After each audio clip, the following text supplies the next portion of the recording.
Thank you.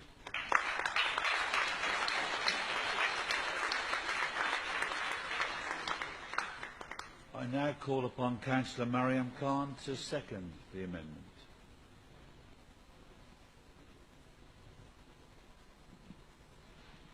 Thank you, Lord Mayor. I rise to second the Labour addendum of the motion on Kashmir.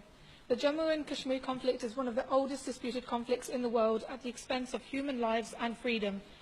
Freedom to live as one pleases, freedom to study, freedom to work, freedom to even speak out about the injustice suffered. I truly believe that the conflict in Jammu and Kashmir is one which every human being should be able to relate to. Why? Why is that? Because it's an issue of humanity and freedom. Freedom to be able to determine your own life choices.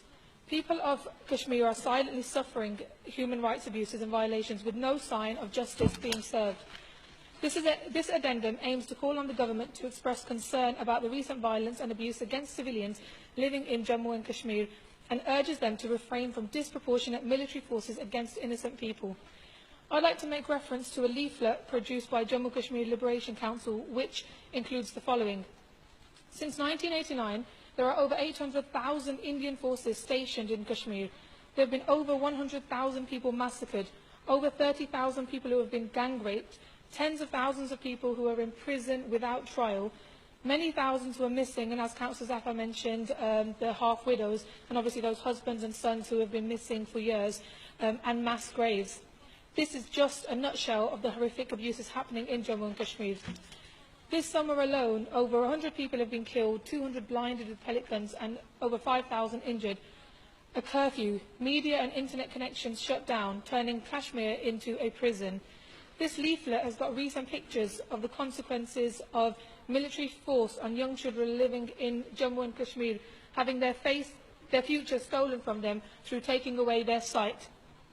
As a British Brahmi Kashmiri, I recognise how those living and suffering in Jammu and Kashmir rely on those who are not living in Kashmir to be able to be their voice and highlight what is happening on a day-to-day basis. This is why we've got demonstration after demonstration, meetings after meetings, and petitions arranged by organisations who are actively working in Birmingham to highlight the plight of the Kashmiris.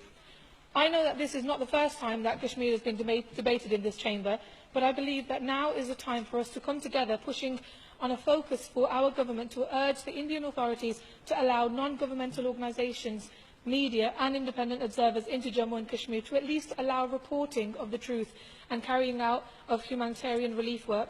Surely allowing people into the valley to help the suffering should not be rejected. Another crucial factor of the Kashmir conflict, which has already been mentioned, is of course the right to self-determination for Kashmiris, and for the governments concerned, both India and Pakistan, to listen to the views of the people in Kashmir when deciding their future.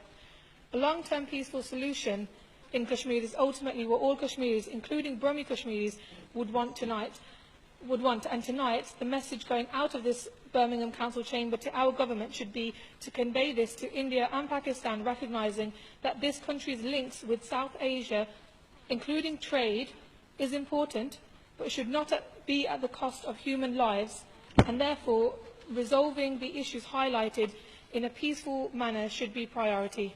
Thank you, Lord.